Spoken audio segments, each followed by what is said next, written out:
Partai Nasdem, Partai Demokrat, dan Partai Keadilan Sejahtera mantap melaju dalam koalisi perubahan untuk persatuan. Koalisi maju selangkah dengan piagam bersama. Lantas siapa nama calon wakil presiden yang akan didorong mendampingi Anies Baswedan? Partai Nasdem, Partai Keadilan Sejahtera, dan Partai Demokrat resmi mendeklarasikan koalisi mengusung Anies Baswedan sebagai calon presiden dalam pemilu 2024. Koalisi itu kini diberi nama Koalisi Perubahan untuk Persatuan atau KPP. Namun selain Anies Baswedan sebagai calon presiden, koalisi ini belum juga menetapkan siapa yang akan diusung sebagai wakil presiden. Mandat penunjukan wapres diberikan kepada Anies Baswedan. Adakah gebrakan baru dari koalisi ini? Lalu siapa calon wapres yang telah dilirik?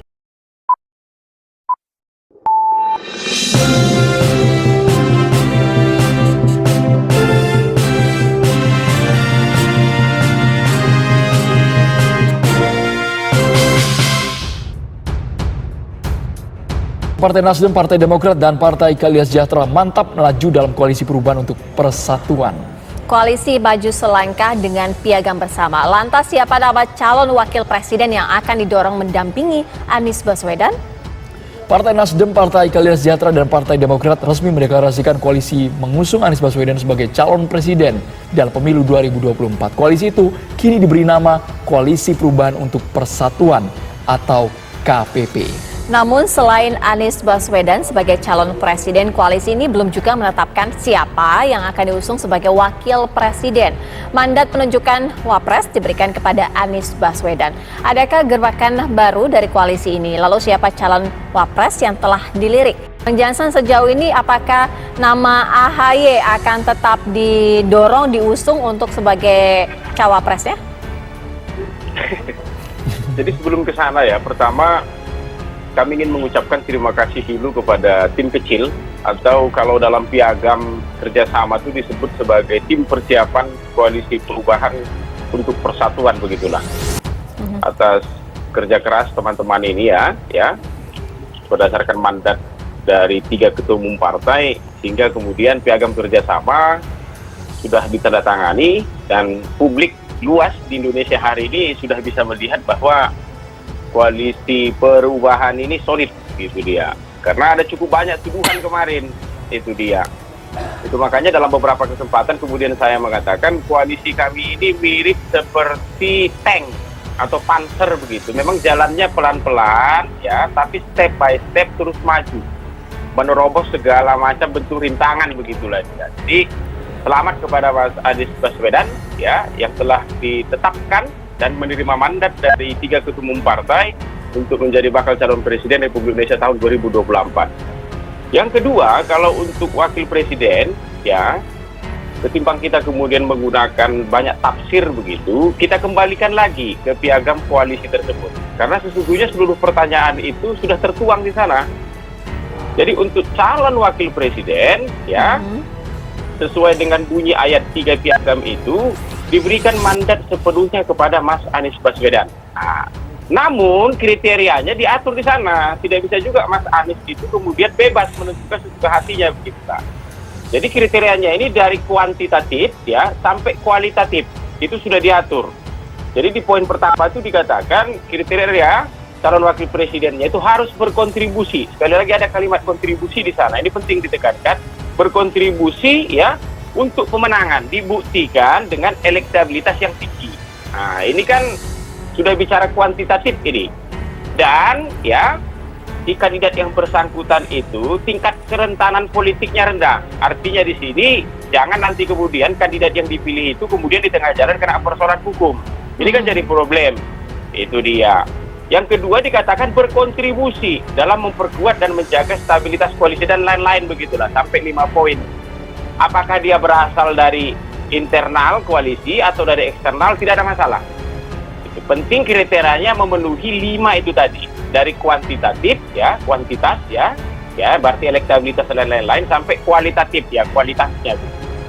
Itu mungkin pembukaan, Bro. Baik, Bang Jansen, kita ke Mas Burhan dulu, melihat bagaimana kacamata dari Mas Burhan memandang yang baru ada namanya piagam perubahan. Tadi poin-poin sudah disebutkan oleh Bang Jansen. Mirip-mirip sih, tapi ada poin baru yakni ya mau tidak mau capres yang diusung ini harus bisa berkontribusi, harus ketika memilih cawapresnya harus yang berkontribusi untuk kedepannya. Bagaimana Mas Burhan memandangnya? Ya, pertama kita ucapkan selamat kepada Nasdem, Demokrat, dan PKS yang telah mendeklarasikan secara kolektif Anies Baswedan sebagai bakal calon presiden. Ini penting karena bagaimanapun ada aspirasi yang cukup lumayan di tengah masyarakat agar kubu perubahan ini diwakili oleh sosok seorang Anies Baswedan. Nah, dan menurut saya apa yang dideklarasikan oleh 3 partai kemarin itu semacam ujung dari perjuangan yang selama ini coba mereka lakukan agar Anies Baswedan bisa mendapatkan tiket. Meskipun nanti harus diuji di proses pendaftaran di KPU. Nah, pertanyaannya adalah siapa cawapres? Ini kan satu pertanyaan yang sering kita dengar berkaitan dengan proses pencapresan. Nah, dilihat dari satu klausul yang tadi disebutkan oleh Bung Jansen tadi, menurut saya benar kalau bobot soal kontribusi elektoral harus diletakkan di atas segalanya. Karena bagaimanapun seideal apapun cawapres yang akan dipilih oleh Anies atau oleh capres yang lain, itu kalau misalnya kalah dalam proses kompetisi elektoral tidak ada gunanya itu semua program atau visi misi. Program atau visi misi itu bisa dilakukan kalau menang. Nah, karenanya perlu dicari cawapres yang bisa memberikan kontribusi elektoral. Nah, masalahnya adalah siapa yang dianggap punya kontribusi elektoral. Nah, ini pertanyaan menarik. Pertama, dari sisi signifikansi cawapres itu clear ya, Andro ya. Dari 3 nama teratas, pertama adalah Ganjar Pranowo, kemudian Prabowo Subianto, dan terakhir adalah Anies Baswedan. Di top 3 ini, itu tidak ada yang dominan. Suara terbesar menurut survei-survei SMAC atau survei indikator, itu Ganjar perolehannya sekitar 35-36%. Artinya tidak mungkin dapat 50% plus 1 untuk menang satu putaran. Dan artinya pula perlu cawapres yang mumpuni secara elektoral. Apalagi buat Mas Anies yang posisinya sedang mengejar peringkat pertama atau peringkat kedua. Dan karenanya peran cawapres menjadi sangat lebih menentukan. Nah, masalahnya kalau kita lihat data-data siapa cawapres yang potensial secara elektoral, itu tidak ada nama yang betul-betul konklusif.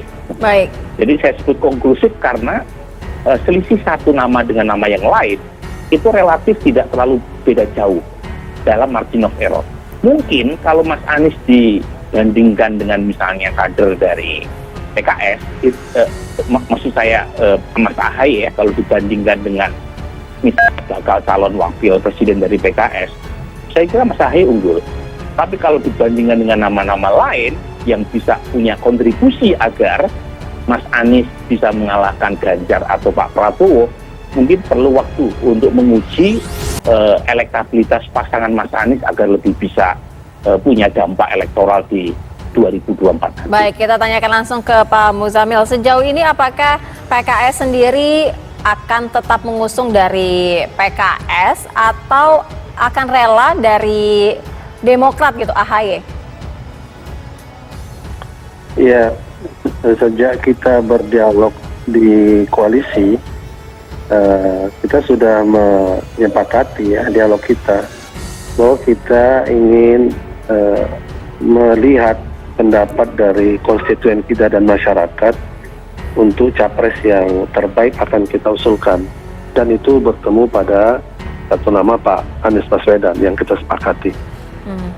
Lalu kedua, kita mengatakan bahwa kita ingin maju koalisi ini bukan untuk kalah, untuk menang. Dan agar masyarakat juga selain punya pilihan terhadap capres, kita juga akan dengar pilihan masyarakat terhadap cawapres siapa. Jadi Pak Mas Jansen dan Pak Burhan tadi sudah menyampaikan, ya memang di antara 3 calon tertinggi capres ini mereka silih berganti antara yang menang nomor 1 dan nomor 2, nomor 3. Oleh karena itu memang kedudukan cawapres menjadi penting. Oleh karenanya 3 partai secara rasional berdialog bahwa ya kita memang harus rasional, terbuka terhadap aspirasi publik. Siapa yang paling sesungguhnya paling mendukung untuk cawapres, itu yang kita dukung. dan suasana dialogis itu sudah terbentuk. Nah, karena kita semua tahu, kita semua punya hasil survei. Ya. Nah, di posisi itulah saya ingin mengatakan bahwa dialog kami 3 partai ini sangat kondusif untuk berlangsung dalam membicarakan langkah berikutnya, yaitu penentuan cawapres.